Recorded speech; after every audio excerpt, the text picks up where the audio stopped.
I'm Morley Safer. I'm Morley Safer. I'm Morley Safer. Morley Safer? Yes, himself. How are you? Very well. I'm Morley. I'm Morley. I'm a hairdresser. Before joining 60 Minutes, Safer covered the Vietnam War and spent 3 years as the network's bureau chief in London. Morley Safer was 84 years old. Chris Wallace is on the phone with us. Chris, your father, Mike, worked with Morley Safer for decades. Must be a lot of stories there. Well, there were. First of all, I just want to say what a great journalist Morley Safer was. And if I had to describe him, I would say he was a stylist. He was a beautiful writer. He dressed elegantly. He was savored fine food and great trips.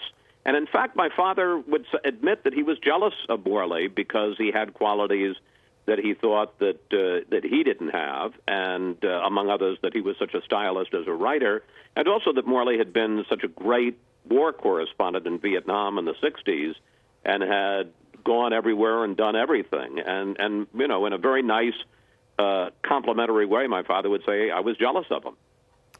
Safer's reporting from Vietnam really, in some ways, turned the tide of public opinion against the war when he, well, here's the footage. U.S. Marines torching a village that apparently had done them no harm. That was apparently quite a turning point in the war and something that, that really aroused the ire of President Johnson. That's exactly right. And it was the famous line, we had to destroy the village in order to save it. There was a question as to whether or not they had harbored Viet Cong. And you're exactly right. Tremendous pressure from the President Johnson on down through his administration to try to get Morley Safer fired from CBS News. I want to tell one quick story about my dad and Morley Safer.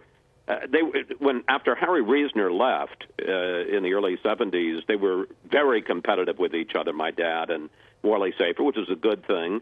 But sometimes they would both put in and say that they wanted to do the same story, and they'd argue who would put in the request first and who had dibs on it. And Morley would tell that he would come in one morning and he'd say, "Where's Mike?" And they would say, "Well, he's off doing the story." So Morley didn't like that very much. So he finally got his revenge.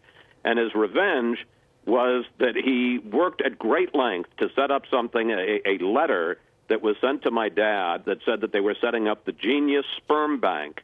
And they wanted the sperm of Nobel laureates and superstars, athletic superstars, and people like my father. And my father walked down the hallway at CBS 60 Minutes, waving this around, saying that he was wanted to be a donor to the sperm bank. Of course, it was a complete prank. Morley Safer had made it up and told with great delight about the fact that he had put one over on my old man. What a story.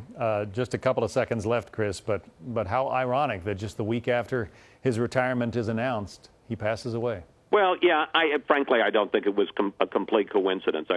Morley had been in the hospital. He'd been very sick for a period of time, and they'd basically sent him home, and he was in hospice care. So I think that this was timed to happen before he passed away. I don't think they thought it was going to be quite this quick, but they knew that he didn't have much time.